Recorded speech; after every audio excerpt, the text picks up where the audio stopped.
Adelante, estimado Alex. Muy buenas noches, tengan todas y todos ustedes. Son las 19 horas con 1 minuto de este jueves 5 de noviembre de 2020. Estamos en el Palacio Nacional de México, en la Ciudad de México, y vamos a iniciar la conferencia de prensa diaria sobre COVID-19, la pandemia causada por el coronavirus SARS-CoV-2. Hoy tenemos 3 elementos de información. El primero es nuestro informe técnico diario para conocer la situación que guarda la epidemia de COVID-19 en México. El segundo es un elemento muy concreto que tiene que ver con las pruebas diagnósticas. Hoy lo que queremos es explicar de nueva cuenta, lo hemos comentado en varias ocasiones, pero vamos a utilizar una diapositiva para hacer una síntesis de las pruebas diagnósticas útiles para COVID-19, en qué consisten, qué es lo que identifican, cómo se interpretan y cuál es el uso que le vamos a seguir dando en la conducción de la pandemia. En particular, nos interesa destacar la prueba antigénica de funcionamiento rápido. Y esto es para que no haya confusión, como percibimos que está ocurriendo, entre las llamadas tradicionalmente pruebas rápidas que detectan anticuerpos con respecto a la prueba rápida antigénica, que esta mañana en algunas notas de prensa veíamos que el gobierno de la Ciudad de México ya había comentado al respecto, y recordarán que en la segunda semana de octubre ya habíamos anunciado aquí que es propósito del gobierno de México para la Ciudad de México y para las 31, el resto de los 31 entidades federativas, utilizar estas pruebas rápidas antigénicas, muy distintas a las otras. Ya lo explicará el doctor Alomía. Y hablamos también de que tenemos el privilegio de que la Organización Panamericana de la Salud, Organización Mundial de la Salud, nos ha propuesto para recibir un donativo inicial de algunas de estas pruebas rápidas antigénicas. Y finalmente tenemos a un invitado muy especial con quien tuvimos la oportunidad de compartir la conferencia matutina del presidente esta mañana, que es nuestro querido amigo y colega, el doctor Alejandro Ernesto Esbarch Pérez. Muy bienvenido, estimado Alex, quien es el coordinador general médico del Instituto de Salud para el Bienestar y quien está al frente, junto con su jefe, el maestro Juan Ferrer, nuestro también querido amigo, de un proyecto muy importante para acelerar la formación de profesionales de la salud en las especialidades médicas, que es un proyecto que fue explicado esta mañana. Hubo algunas preguntas adicionales, que bueno que nos acompaña Daniel Blancas, que hizo algunos de los cuestionamientos, y hoy venimos a completar la información al respecto. Por supuesto, si más adelante hubiera más preguntas, siempre será un gusto poder participar. Le agradecemos a Alex que nos acompañe esta noche. Le pido al doctor Alomía si es tan amable de empezar, y posterior a las presentaciones abrimos a preguntas y respuestas. Con mucho gusto, señor subsecretario. Muy buenas noches a todas y todos. Bienvenidos a la conferencia vespertina número ya 246, en este día también número 159 de la nueva normalidad, en donde a través del semáforo de riesgo COVID se pueden realizar actividades regionalizadas que contribuyen lógicamente a, por un lado, prevenir, mitigar los contagios, la transmisión de la enfermedad, pero del otro lado también favorece el inicio o la manutención de ciertas actividades en lo social y en lo público para poder también contribuir al bienestar de la población, que es importante dentro del componente de salud. Si vemos la siguiente diapositiva, es precisamente el semáforo de riesgo COVID. Recordar a la población que estos niveles de riesgo y para cada entidad federativa están y estarán vigentes todavía hasta el día domingo.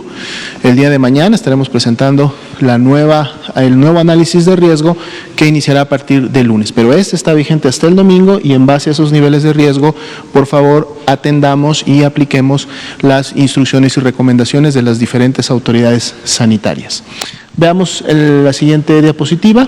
Actualizamos hoy día las cifras. Tenemos nuestra curva epidémica en forma de barras con los diferentes grupos de personas que hasta el momento han sido estudiadas. Las que están en color verde ya salieron negativas. Hoy día suman 1.152.767, y para efectos de las barras de color café, que son las personas que ya fueron clasificadas como casos confirmados de COVID, el día de hoy 941 49.197 acumulados desde que inició la epidemia en México.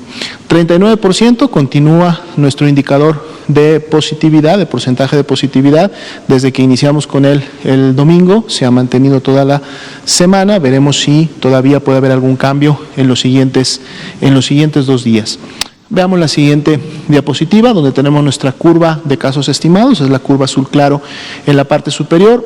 Para el día de hoy tuvimos solo el incremento de 1 punto porcentual, de 3%, que era el día de ayer, de incremento entre la 42 y 43, hoy día es del 4%, y esperamos todavía algún incremento antes de cerrar la semana. Continúa en 4% la actividad epidémica, es decir, los casos que en los últimos 14 días iniciaron con signos y síntomas. Este indicador también se ha mantenido prácticamente en este 4% toda la semana, y ya son más de 701,000 las personas que felizmente se han recuperado de la enfermedad hasta el momento en lo que va de la epidemia en México. Veamos la siguiente diapositiva, es precisamente la mortalidad. Continuamos con este incremento entre las 2 últimas semanas graficadas de un más 13%, que para efectos de números representa una diferencia de 320 defunciones. Nuestras defunciones confirmadas, que están en las barras de color azul, para el día de hoy, lamentables todas ellas, son personas que han perdido la vida a consecuencia de las complicaciones de la enfermedad.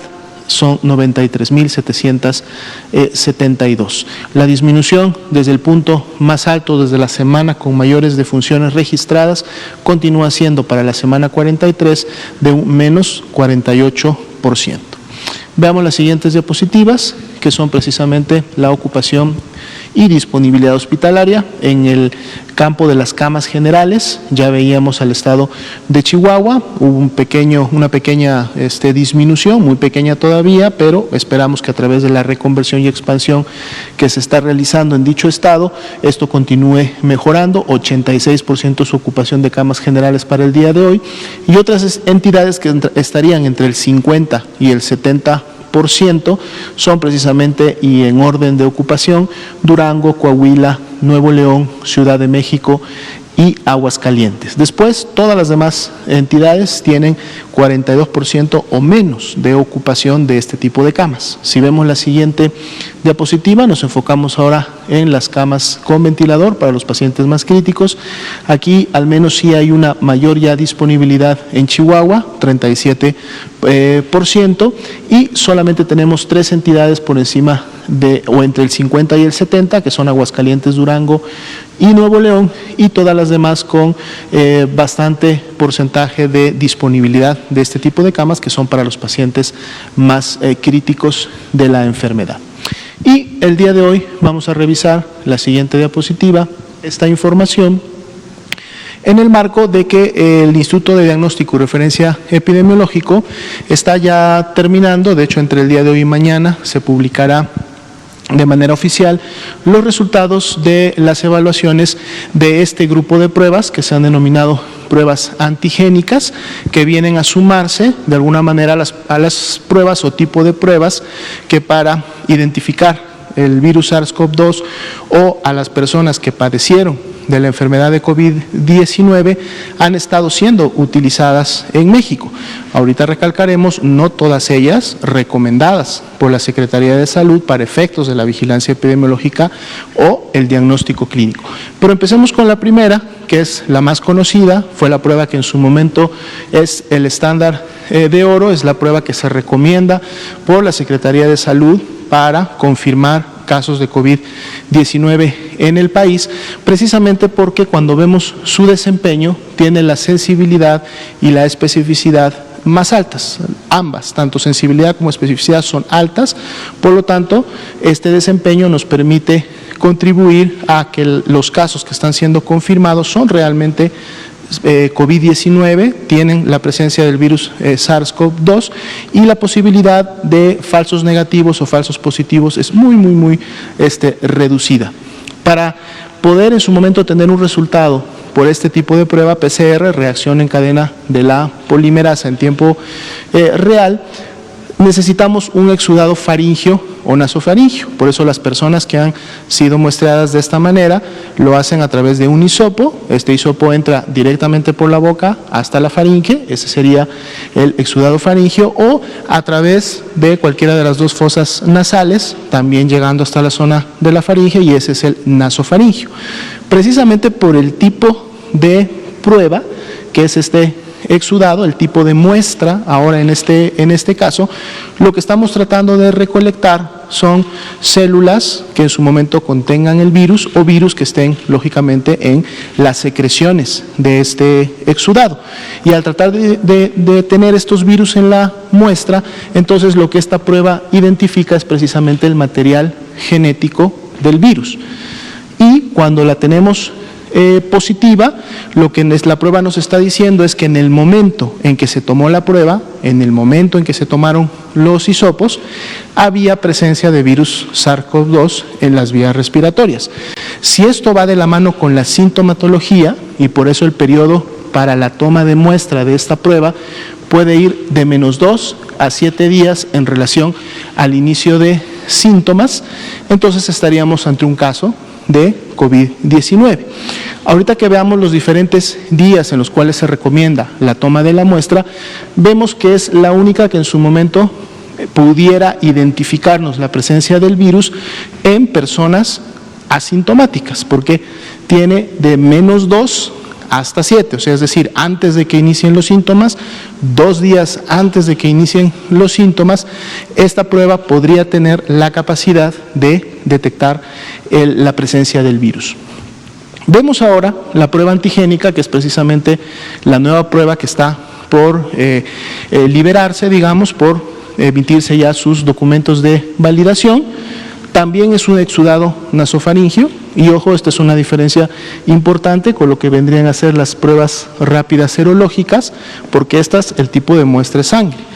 Dado que es un exudado faríngeo, también lo que identifica o lo que va a buscar tratar de confirmar son proteínas virales de virus SARS-CoV-2 que estuvieran presentes en este exudado nasofaríngeo.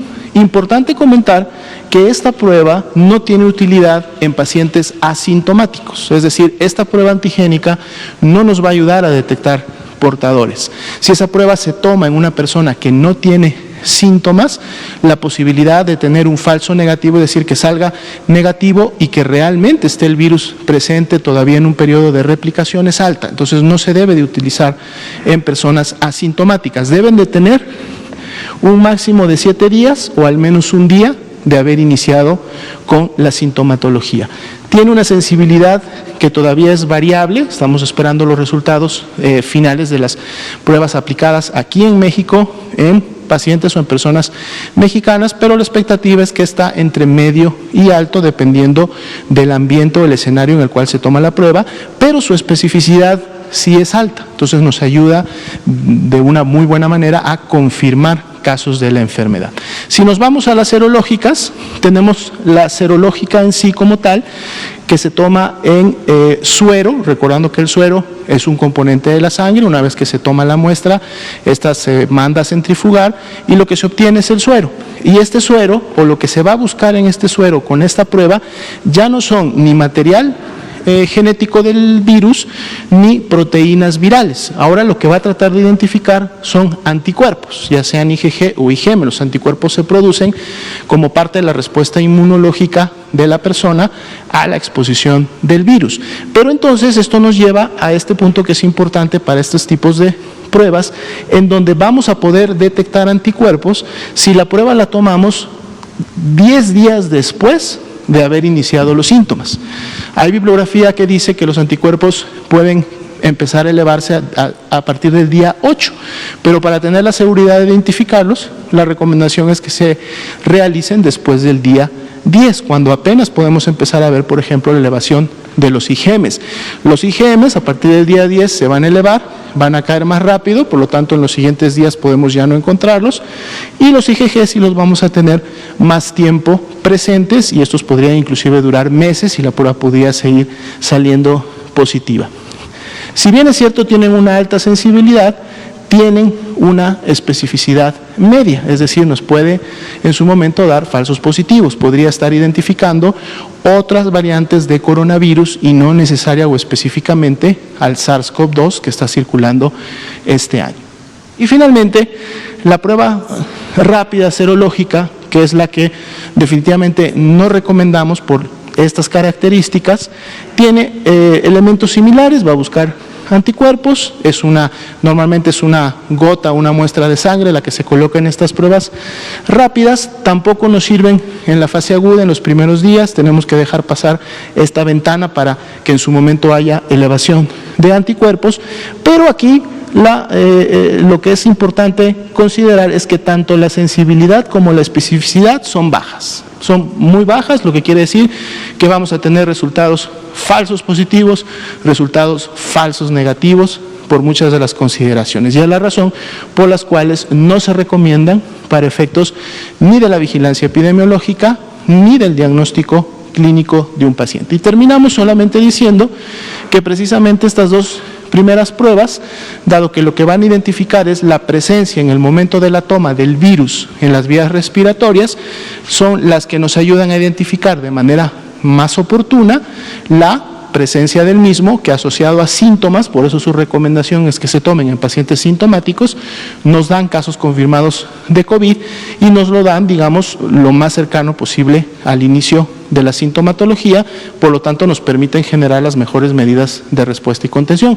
No así las pruebas serológicas, ni las que se toman en suero, ni las pruebas rápidas, porque pues ya pasaron 10 días y además dependen de que la persona haya tenido una respuesta inmunológica, porque si la persona no desarrolla la suficiente respuesta inmunológica o no produce estos anticuerpos IgG y IgM, la prueba también puede salir negativa.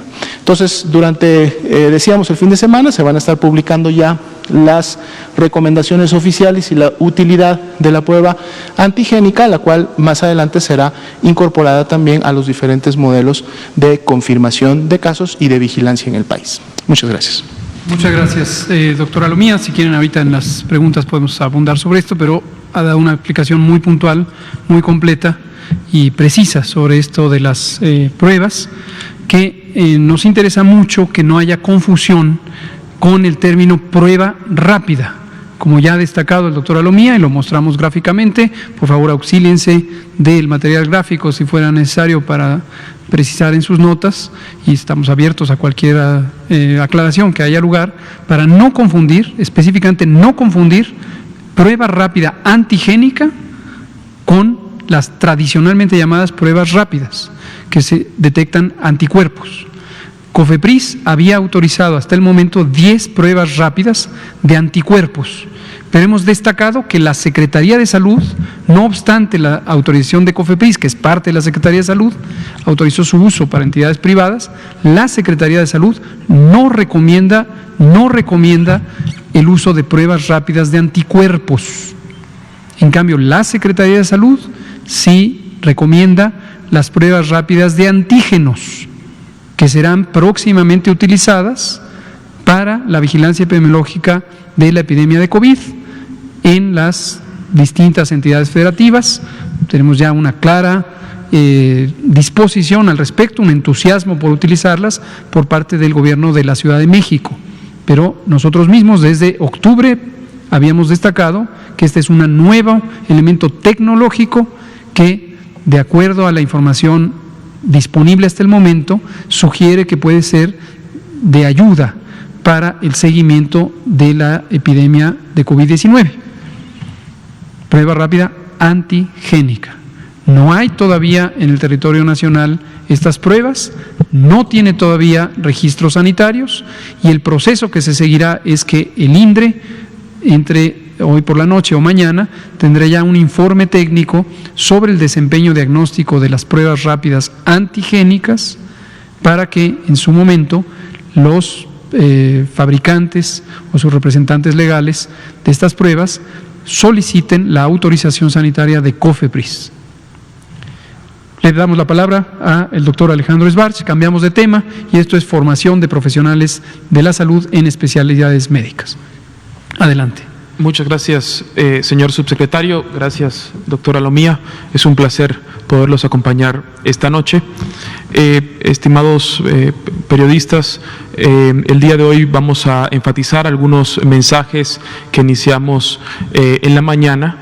Vamos a proyectar un video y luego una pequeña presentación en la cual se han enfatizado los aspectos de interés de nuestros médicos generales que aplicarán este examen a partir del sábado. Muchas gracias. Por favor. El Gobierno de México informa. Buenas noticias para las nuevas generaciones de médicas y médicos. A pesar de que el sistema de salud de México se enfrenta a un déficit estructural de recursos humanos especializados para la salud, lo que ocasiona una inadecuada calidad en la atención médica y que la lista de espera para recibir consultas o servicios especializados sea cada vez más larga, el Gobierno de México trabaja para tener personal de salud mejor preparado. La pandemia por COVID-19 nos mostró que faltaban más de 70,000 especialistas en salud para hacer frente a la atención pública. En casi 20 años, México ha permanecido en la lista de los países con el promedio más bajo de personal médico especialista por cada 1,000 habitantes. Ante esta situación y por iniciativa presidencial, a partir del 27 de mayo de 2020 se crea una mesa técnica en la Secretaría de Salud para reunir esfuerzos intersectoriales y lanzar un plan estratégico que permita fortalecer las sedes clínicas de formación existentes y crear nuevas, garantizando la educación tutorial del personal médico en formación. En promedio, en los últimos 20 años, de 43,000 aspirantes que presentaron el examen para ingresar a una especialidad médica, solo se aceptó a 9,300, dejando fuera al 80%. En el 2020, con la ejecución del plan estratégico para aumentar el número de médicas y médicos especialistas en el país, el gobierno de la Cuarta Transformación otorgará 18,929 lugares. Esto se convierte en un hecho histórico para todos los aspirantes, teniendo el doble de posibilidades de ingresar a una especialidad médica. A estos logros se acumulan las 1,600 becas al extranjero que se han destinado para que las y los profesionales en salud puedan realizar su especialidad en países como Argentina, Cuba, Estados Unidos, Canadá y Australia, con el compromiso de volver a México y trabajar en hospitales del sector público. Con el aumento del número de becas y de aspirantes aceptados en el Examen Nacional de Residencias Médicas, habrá más especialistas en el país, lo que mejorará los servicios de salud y la calidad de la atención a la población. Adicionalmente, el plan estratégico consideró un replanteamiento del Examen Nacional de Residencias Médicas, con el objetivo de eliminar los problemas de desconfianza de años anteriores sobre el proceso del examen. Profesionales del más alto nivel en el área educativa, médica y de ingeniería informática, del sector salud y de la Secretaría de la Defensa Nacional aportaron su experiencia para la realización de un examen científico-pedagógico que cumple los estándares internacionales de evaluación médica. También colaboraron con el resguardo de los exámenes en las instalaciones del Centro Militar de Evaluación y el traslado de los dispositivos electrónicos a las sedes hasta el día que se realizará el examen. Este gran esfuerzo sectorial brindará un examen con preguntas nuevas, contenido actualizado y, sobre todo, con la garantía de ser un proceso pedagógico transparente, justo y equitativo. Así avanzamos en la transformación del sistema de salud a uno que a partir de este año será beneficiado con el doble de talento, calidad y humanismo de quienes aspiran a seguir preparándose con el compromiso de servir y mejorar la salud de las y los mexicanos.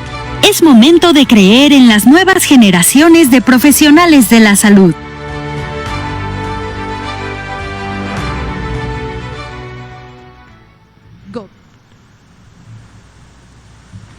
Muchas gracias. Siguiente, por favor.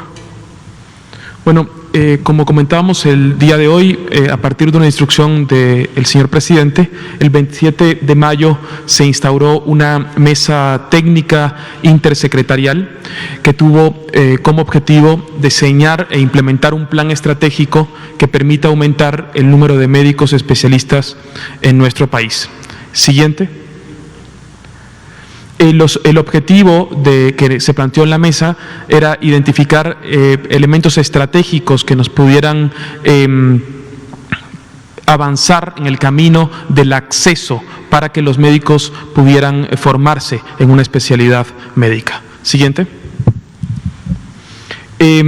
Como la problemática que enfrentamos no es menor, como ustedes reconocen en esta diapositiva, nuestro país desafortunadamente tiene un déficit de médicos especialistas. Como podemos observar, la razón por cada 1.000 habitantes es 0.9 médicos. Eso significa que hay menos de un médico especialista para cada 1.000 personas. Esto es muy inferior al promedio de los países de la OECD, que identifican 3.5, 3.4 médicos por cada 1.000 habitantes. De seguir con la tasa conservadora de médicos que se aceptaban en el examen nacional de residencias, los próximos 10 años pasaríamos de 0.9 a 1. O sea, serían 10 años nuevamente perdidos para nuestra población. Siguiente. Una de las razones de este déficit de acceso a la formación de médicos especialistas es el examen nacional de residencias médicas. Este examen, hemos observado este comportamiento. En los últimos años se rechaza cerca del 80% de los sustentantes, siendo que de seguir con esta capacidad no lográbamos atender el déficit de miles de médicos que tenemos en nuestro país. Siguiente. Este sería el abordaje previo. Como pueden ver, la curva no permite el crecimiento de razón de médicos por cada 1.000 habitantes. En cambio, con este paso estratégico que el Gobierno de México ejecuta a partir de este sábado, podremos alcanzar con mayor rapidez nuestra razón de médicos por cada 1.000 habitantes y de esta forma garantizar mejores tratamientos de calidad para nuestra población. Siguiente. Aquí observamos que en el abordaje nuevo, con la transformación, que este crecimiento que empezamos a partir de esta edición del examen, podemos alcanzar al 2030 1.5 médicos por cada 1.000 habitantes, siendo que en el abordaje anterior nos quedaríamos en 1. Siguiente, por favor.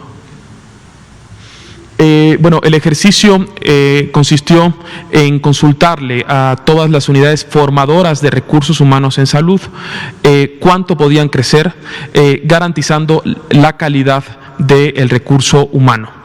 Hubieron diferentes mesas de trabajo y estas mesas identificaron que podían crecer en este sentido. Observamos la tasa de crecimiento por cada institución. En algunos es particularmente relevante, como el caso del ISSSTE, que en los últimos 20 años no había crecido ni tan solo un lugar en la formación de residentes. Los que conocemos, por ejemplo, el Hospital 20 de Noviembre, sabemos que puede ser un gran centro formador regional de recursos humanos en salud, y lamentablemente no lo ha sido por esta escasez estructural de médicos especialistas, y permite que el ISSSTE sea el que más crezca, superando el 1000% de las capacidades de crecimiento sin afectar la calidad. También identificaron crecimiento de nuevas sedes. Todas estas sedes tienen el aval universitario necesario. Recordemos que el médico residente es un médico en formación, por lo tanto el aval universitario es indispensable para garantizar este proceso. Siguiente. El resultado fue que el sector salud crece 9.449 becas, plazas adicionales. ¿Podrían poner una anterior, por favor? Como ustedes observan, en el 2019 tenemos 9.480 y en el 2020 tenemos el doble, prácticamente 18.929. Esto significa que los sustentantes tendrán el doble de posibilidades de poder ingresar a este examen. Siguiente. Esto es una importante inversión, son más de 2.500 millones de pesos que el Gobierno de México está destinando e invirtiendo en la formación de recursos humanos en salud. Es un gasto histórico que identificamos con esta inversión. Siguiente. Adicionalmente, como la capacidad de formación de recursos humanos con calidad en el territorio nacional es limitada, porque no tenemos suficientes campos clínicos para formar el número de médicos especialistas que necesitamos, se exploró y se ha encontrado un muy buen resultado con CONACYT, en conjunto el sector salud con CONACYT, de la creación de un programa con ejecución por parte de CONACYT que permite a los médicos que pasen el ENARM irse a una opción al extranjero para hacer alguna de las especialidades troncales de mayor necesidad en nuestro país, con el compromiso de que este médico tenga un contrato laboral que cuando termine su formación en el extranjero pueda regresar a su lugar de origen para trabajar en alguna institución del sector público. Siguiente. Este esfuerzo del ENARM en este año es inédito porque se realizó un comando para garantizar la mayor transparencia y equidad en la elaboración y los resultados de este examen. Como ustedes saben, habían problemas de desconfianza en este examen, desde la elaboración de los reactivos hasta los resultados, y nos interesaba atender estructuralmente de fondo, con sustancia, con mucha fuerza, que no exista corrupción en este examen. Lo hemos logrado. Para ello hemos hecho un comando entre el sector salud con nuestras Fuerzas Armadas para eficientar los procesos de transparencia característicos de nuestras Fuerzas Armadas, particularmente con el Centro de Evaluación Militar de las Fuerzas Armadas, para garantizar que el examen cumpla los mayores criterios de transparencia. Ha sido un importante esfuerzo. Se han hecho en total 7.937 nuevos reactivos. Esto significa que este examen es un examen totalmente nuevo. En años anteriores la mecánica era separar un grupo de preguntas que se repetían año con año, y por lo tanto el contenido del examen era muchas veces poco actualizado porque eran preguntas repetidas de años o de generaciones anteriores. Este año son preguntas actualizadas, examen totalmente revisado y totalmente confiable.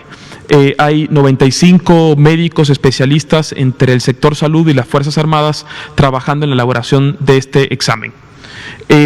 Asimismo, trabajan en este momento en el terreno más de 300 personas, conformada en 8 equipos que garantizan la distribución plena de los recursos para hacer el examen. Siguiente. Este año el examen lo sustentan 50.448 sustentantes, aplicantes. Es una cifra récord. El año pasado fueron 42.000. Serán 6 sedes, 2 en la Ciudad de México, 2 en Guadalajara, una en Monterrey y una en Villahermosa, y la aplicación es desde el día 7 hasta el día 12 en los horarios que vemos en la pantalla. Siguiente. El examen este año ha recibido transformaciones para garantizar que sea un ambiente limpio de posible contaminación por dengue, influenza, por COVID. Para ello se han desplegado una serie de medidas estratégicas, se ha hecho un lineamiento técnico para la bioseguridad y las sedes del examen. Este lineamiento está en la página de coronavirus.gov. Y nos permite enfrentar de forma integral, en conjunto con este recurso humano tan preciado, nuestros médicos generales que van a hacer el examen, que puedan hacerlo en condiciones de seguridad y de bioseguridad. Siguiente, por favor. Se han desplegado una serie de medidas para garantizar la sana distancia y en la elaboración del examen. Siguiente, por favor. Al ingreso, los sustentantes tendrán que pasar este filtro que nos permitirá identificar que no exista posibilidad de riesgo dentro de la sede. Siguiente, también habrá un área de triage. Siguiente. Y al egreso también se harán estas medidas tomando en cuenta siempre evitar la aglomeración en las salidas. Se están haciendo operativos para garantizar el despliegue por filas en las sedes donde están haciendo el examen y evitar las aglomeraciones. Siguiente.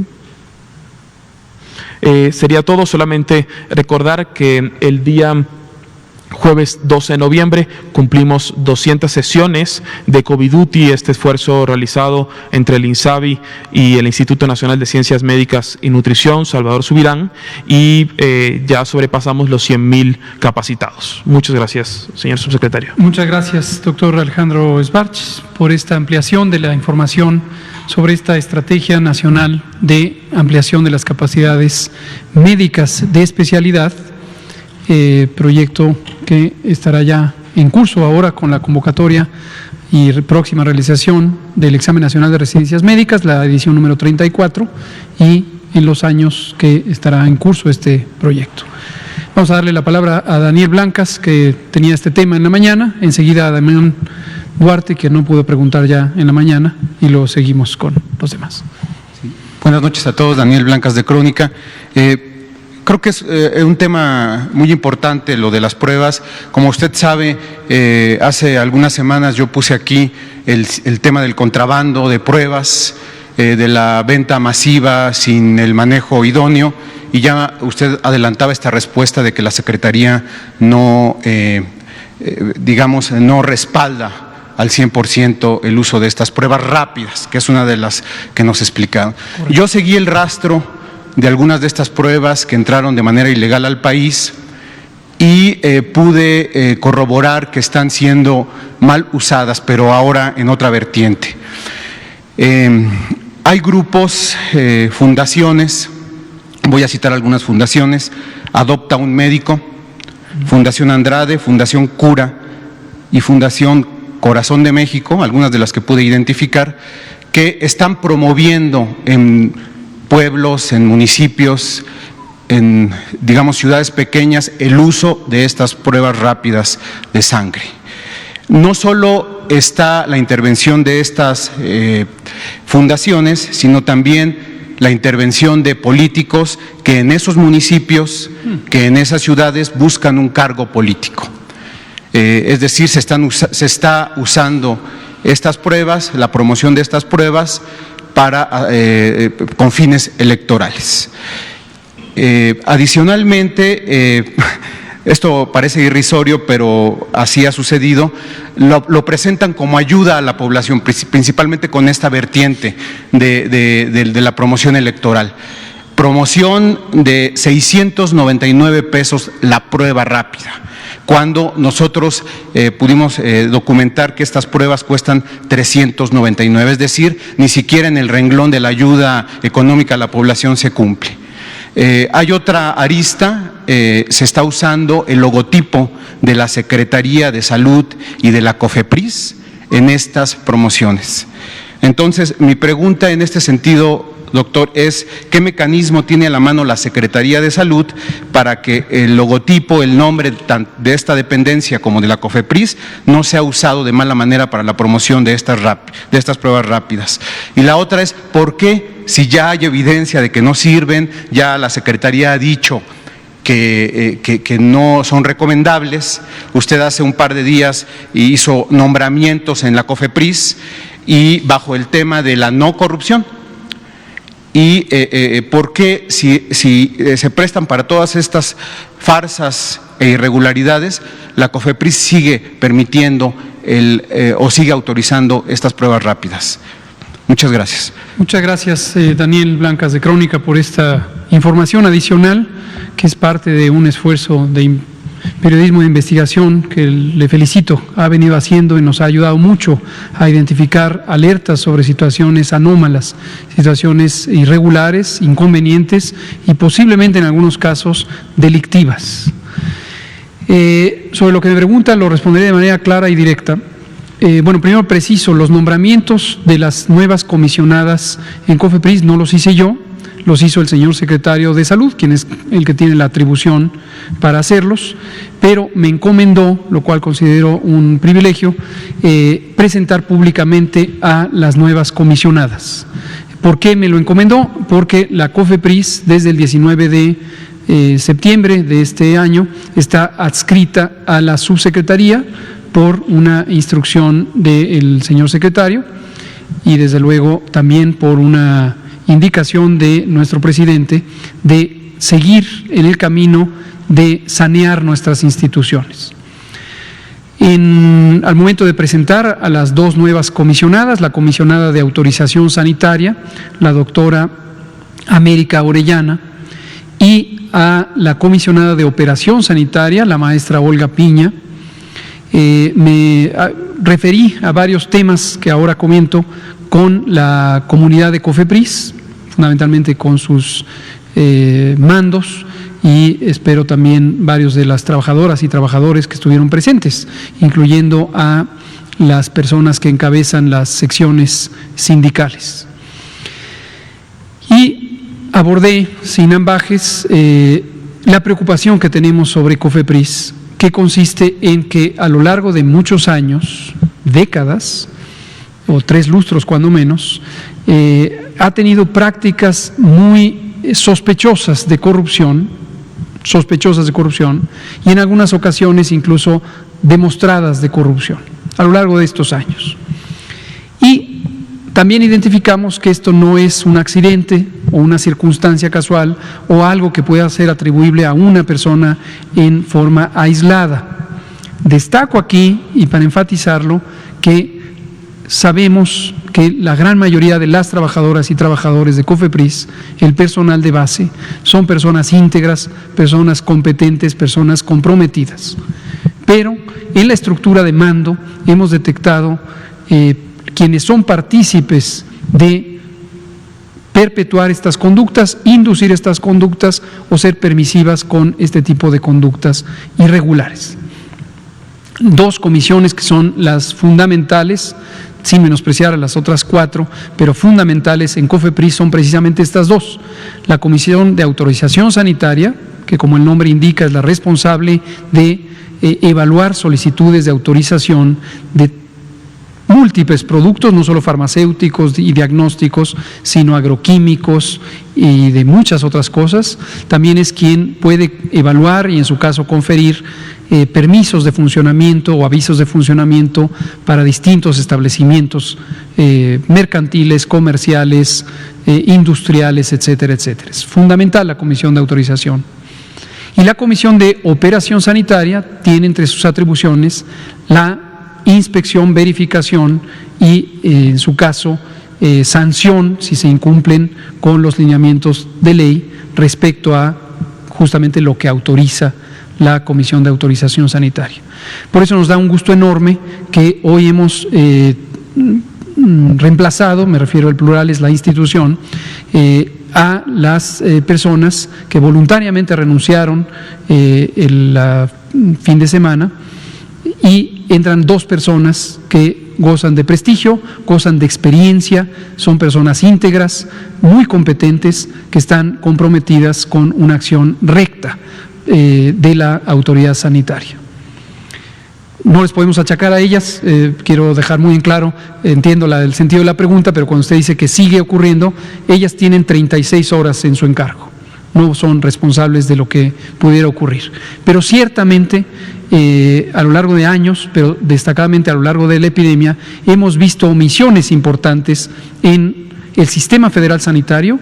Además, es no solamente la COFEPRIS como entidad federal, hay algunas atribuciones que están descentralizadas a las respectivas comisiones o direcciones estatales de protección contra riesgos sanitarios. Entonces, hay un segmento que recae la responsabilidad sobre la autoridad sanitaria estatal. Hay otras, como la propia autorización sanitaria, que son privativas de la autoridad federal. Y sí, tenemos que seguir trabajando para lograr garantizar que no se cometan actos que son indebidos, ya sea porque son contrarios a la ética del uso de productos y servicios, o son directamente violatorios de disposiciones legales, reglamentarias y normativas respecto a el uso de tales productos, sin establecer un juicio de valor basado exclusivamente en la información que amablemente nos confiere. Lo dejo en claro, no estoy estableciendo un juicio de valor, puesto que no tengo la evidencia documental en la mano, pero aprecio mucho que usted lo mencione, producto de su investigación periodística, y le vamos a dar seguimiento y le pedimos si nos ayuda, y también pedimos ayuda a la ciudadanía como lo dijo el presidente esta misma mañana y lo ha dicho muchas veces, en la medida en que la ciudadanía denuncie actos sospechosos, nos ayudan mucho a poder hacer las verificaciones correspondientes y, en su caso, sancionar conforme a la ley donde haya estas actividades anormales, ¿no?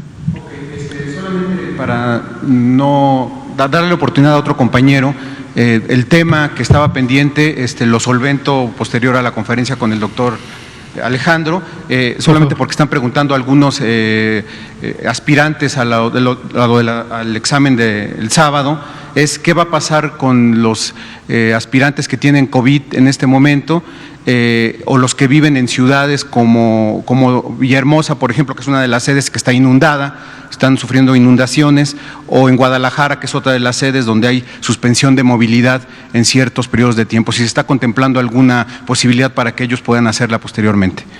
Correcto. Muchas gracias. Alex. ¿Adelante? Sí, por favor. Como comentábamos, hemos hecho un lineamiento en el cual se especifica que en la entrada de cada sede para aplicar el examen habrá un filtro. Si se detecta alguna persona sospechosa de COVID, se va a realizar una prueba.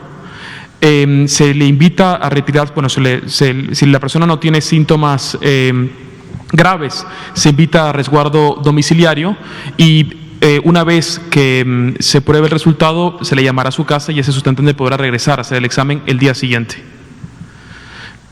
Solamente un día de plazo, no puede ser más. Sí, un día. El protocolo lo tenemos contemplado en un día. Muchas gracias. Muchas gracias. Me alertan aquí mis colegas que dije que la adscripción de COFEPRIS a la subsecretaría fue el 19 de septiembre. Me alertan que fue un lapsus, fue el 19 de agosto. Desde el 19 de agosto quedó adscrita la COFEPRIS a la subsecretaría de Prevención y Promoción. Vamos a darle la palabra a Demián Duarte.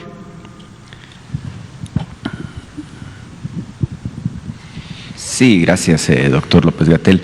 Demián Duarte, de Sonora Power, Política de Rock and Roll Radio, Pasión por los Negocios. En la mañana tenía la siguiente inquietud y se relacionaba con el tema de salud muy en particular. Sonora, pero muchas regiones del país comparten esa característica. Tenemos muchas carencias de personal médico. Incluso me han estado contactando de distintas regiones, ya que por intermediación mía asistió precisamente el INSABI a un lugar que es muy lejano, alejado de todas partes, que es Sonoita en particular, en busca de atender la situación ahí. Bueno, me contactaron de otro municipio que está en la serranía, en este caso no es en el desierto, San Felipe de Jesús se llama este municipio. Hay una asociación de mineros que extraen carbón antracítico ahí, y ellos pusieron una clínica. El problema que ellos tienen es que no tienen personal médico. Y no encuentran la manera de cómo hacer que el personal médico vaya a trabajar ahí. La pregunta en específico es en general para todo el país, es ¿qué clase de incentivos están ustedes previendo ofrecerle a los médicos que puedan integrarse, válgame, pues al Sistema Nacional de Salud, para que vayan a este tipo de lugares? Ya que, bueno, es muy atractivo quizás trabajar aquí en la Ciudad de México, probablemente en Guadalajara, Monterrey, en Hermosillo, seguramente lo es, pero ir a la sierra, ir al desierto, ir a lugares así que son remotos cientos y cientos de kilómetros, es complejo. Ahí en ese caso, por ejemplo, los mineros dicen, nosotros ponemos la clínica, ponemos las instalaciones, quisiéramos ver la manera de que ya fuera el INSABI o el IMSS aportaran precisamente la parte que toca al personal médico que atiende a 40,000 personas de esa región, por ejemplo, ¿no? Hay un solo doctor. La otra es, ¿qué pasa con los insumos? Ahí, por ejemplo, en esta misma comunidad, hay una ambulancia que la donó hace algunos años la gobernadora del estado, sin embargo no tienen equipo médico suficiente. Hay una situación muy similar en Ures, en donde la senadora de Sonora prometió que iba a dotar de una ambulancia, nunca llegó la ambulancia, se quedó a nivel de promesas. Estuvo el presidente en campaña también ahí en Ures, le hicieron el mismo planteamiento, me han pedido que también pues se plantee este tema en específico. Y doctor, ahorita antes de la rueda de prensa a los compañeros, yo me ofrecía mediar en este asunto. Quieren plantearle una idea. que cambie el horario de la vespertina o la gateliana, como le llamamos, porque ya está el invierno encima. Y los horarios han cambiado mucho, oscurece mucho más temprano. Obviamente todos los medios tenemos la presión de cerrar, entregar la nota, etcétera, etcétera, etcétera. Bueno. Entonces, ver si es posible que se considere el tema. Gracias. Lo vemos con mucho gusto. Estimado Alex, ¿quieres comentar sobre? Muchas gracias por la pregunta. Efectivamente, en nuestro país el déficit de recursos humanos es aún más intenso en algunas zonas.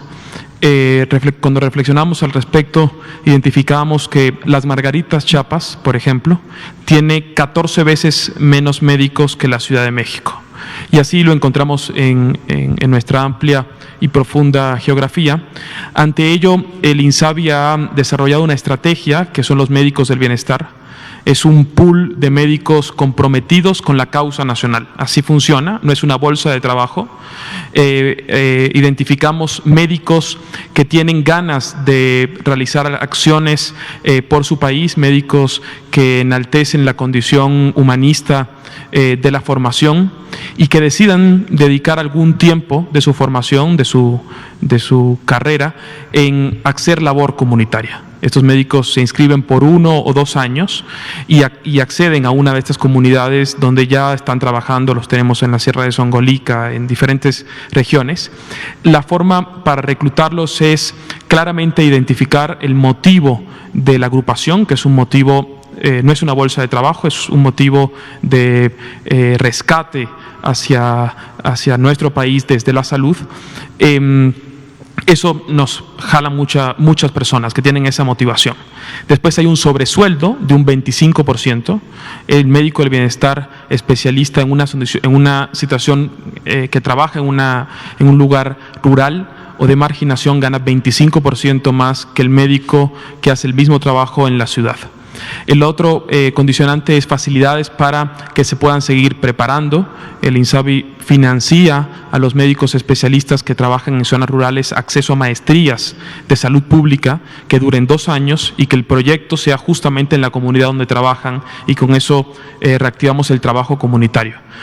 Y el tercero es que si el médico decide quedarse más de 2 años, ingresa al programa de regularización del recurso humano en alguna de las unidades del sector público cercana a la entidad. Entonces serían las 3 incentivos que hemos creado para poder atraer y sostener el recurso humano en el territorio. Es un tema complejo, no solamente de nuestro país, es un tema que existe en todos los países donde existe libre mercado, porque el médico que va, en el libre mercado, el polo privado genera muchas atracciones. Entonces, desde el reto que tenemos es hacer del polo público mucho más atractivo para este recurso humano con esta cartera de incentivos. Gracias, estimado Alex. Liliana Noble, de Pulso Saludable. Gracias. Buenas noches, Liliana Noble, de Pulso Saludable. Doctor Esbarch, ¿qué pasa con estos aspirantes que por sus ideologías religiosas los sábados no pueden hacer ningún tipo de actividad? ¿Estarían descartados de la posibilidad de realizar el examen? ¿Han pensado en este evento que se pudiera suscitar? Y doctor Gatell, ayer recibió un reconocimiento, cuéntenos un poquito al respecto. Y bueno, mañana le hago una pregunta al doctor Alomía para darle oportunidad a más compañeros. Gracias. Con gusto. Muchas gracias, porque nos queda ya muy poquitos minutos. Doctor Esbarch. Sí, el examen empieza el sábado, pero es del 7 al 12. Si hay alguien que le tocó el 12 y por alguna razón, como la que usted refiere, no puede acudir, le solicitaría que se pusiera en contacto con Cifrus y haríamos el esfuerzo para poder moverlo a algún otro día de aplicación. Gracias, estimado Alex. El reconocimiento no es dirigido a mí, quiero destacarlo, pero sí tuve el honor de ser el mensajero, pues el intermediario, así como ejerzo aquí una función donde como vocero designado conduzco la experiencia de trabajo de múltiples compañeras y compañeros del sector y las disposiciones que nuestro secretario, el doctor Alcocer, va estableciendo para la conducción de la epidemia. En este caso tuve el privilegio de ser al revés, un canal de conducción de lo siguiente. El Cabildo y el presidente municipal, es decir, el gobierno municipal de Pátzcuaro, Michoacán, tiene una presea, una condecoración, que es la condecoración Vasco de Quiroga. Esta condecoración tiene ya 38 emisiones, esta es la número 38, la vigente, y en este caso fue conferida al sector salud, específicamente a la Secretaría de Salud, en su conjunto al sector salud, y es un reconocimiento, y por eso aprecio la pregunta para poderlo decir en público, a todas y todos los trabajadores de la salud, no solamente médicas y médicos y enfermeros y enfermeras, sino también todo el personal de apoyo, personal de laboratorio, psicólogas y psicólogos, camilleros, personal auxiliar, inoloterapeutas.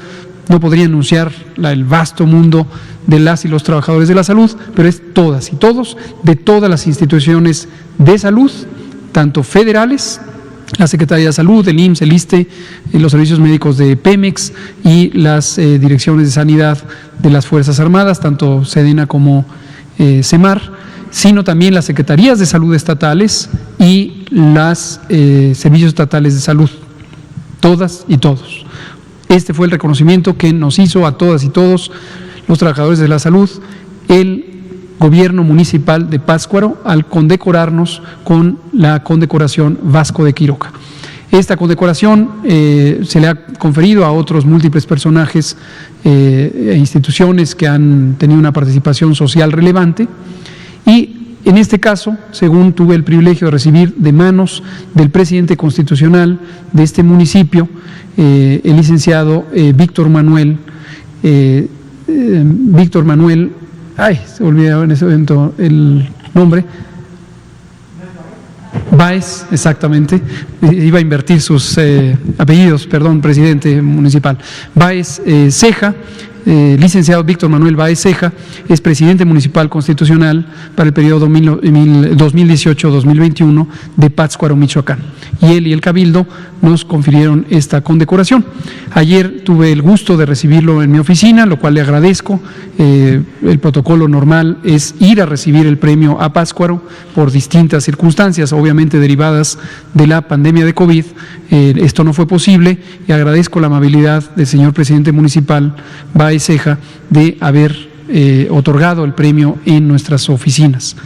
Pero insisto, es un privilegio que en mi caso tan solo fui el medio para recibirlo, pero va dirigido a todo el sector salud, todos sus trabajadores y trabajadoras, directivos, operativos, administrativos y demás.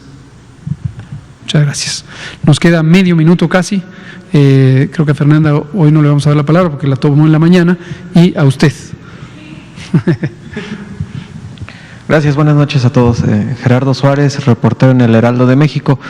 Sobre el tema de los residentes, tengo dos dudas, porque otra de las demandas que ha habido en este grupo es la remuneración. ¿Se subirá la remuneración de los residentes? Y el segundo tema es respecto a cuál es el plan o cómo están pensando captar o emplear a este nuevo aumento de los residentes, si habría espacios laborales en el sector público o cómo sería el plan una vez que ya terminen su formación. Gracias. Gracias, doctor. Sí, muchas gracias. Sí, respecto a la remuneración, es un tema muy importante, una queja histórica de los compañeros residentes. Ahí señalar dos aspectos. El primero es que cada estado tiene diferentes tipos de residentes, de recursos para contratar residentes, mejor dicho. Las que tienen becas federales, que son las becas que estamos hablando ahorita, son los residentes mejor pagados de todo el país. Estas son las becas que estamos incrementando. De esa forma estamos tratando de subir el estándar de lo que se le paga a los residentes desde el primer año hasta el último año con este estímulo que se identifica.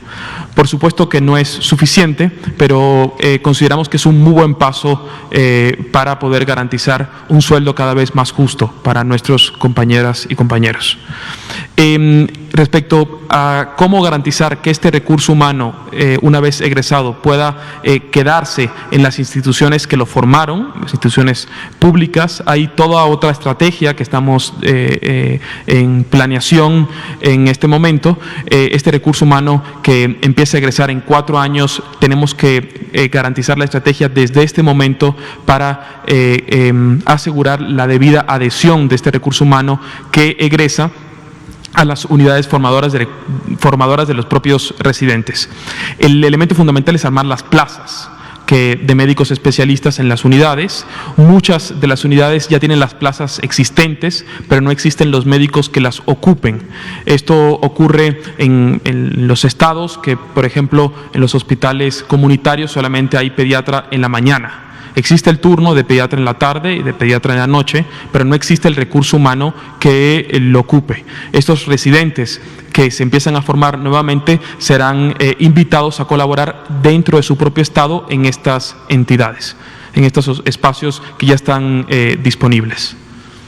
Muchas gracias, doctor Alejandro Sbarch. Son las 20:01. Vamos a terminar aquí. Hay muchos temas que tratar, desde luego, de la epidemia. Insisto, por favor, tomen nota de que pruebas rápidas antigénicas son distintas a pruebas rápidas de anticuerpos. Las pruebas rápidas antigénicas parecen muy prometedoras y existe el empeño de que sean utilizadas. Por las razones que explicó el doctor Alomía, detectan la infección activa en 15 minutos. Está sujeto a una evaluación técnica que conduce el INDRE, que es el Laboratorio Nacional de Referencia. Mañana daremos los resultados, distintas a pruebas de anticuerpos, que la Secretaría de Salud no las recomienda. Muchas gracias y muy buenas noches.